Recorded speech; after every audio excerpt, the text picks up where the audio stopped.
پاکستان کے تناظر میں اگر بات کریں تو دیکھیے بچوں کے حوالے سے کیونکہ ہم کام کرتے ہیں اور اسپورٹس فار ڈیولپمنٹ میدان پروجیکٹ کا خاصہ یہ رہا،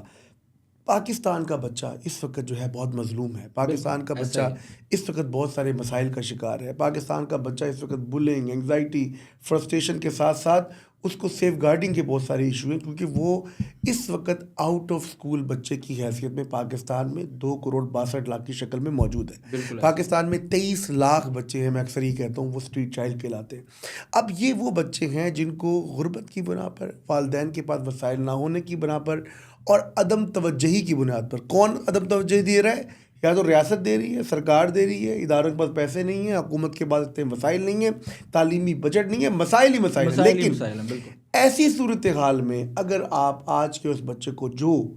بامر مجبوری کسی جگہ پر کام کرنے پر مجبور ہے، وہ اینٹیں لے کر جا رہا ہے، وہ کسی گھر میں چھوٹا بنا ہوا ہے، کسی دکان پہ پپو بنا ہوا ہے، کچھ بھی بنا ہوا ہے، آپ نے اگر اس بچے کو اسپورٹس کے ساتھ کنیکٹ کر دیا، تو آپ نے اگر تعلیم کی دنیا میں اس کو پیچھے کر دیا، تو ایٹ لیسٹ ہم اس کو اسپورٹس کی دنیا میں ایک کل کا ایک حسین، ایک بہت ہی زبردست توانا انسان کی صورت میں پاکستان کو مضبوط کرنے میں اپنا کردار ادا ادا کر کر سکتے سکتے ہیں۔ ہیں۔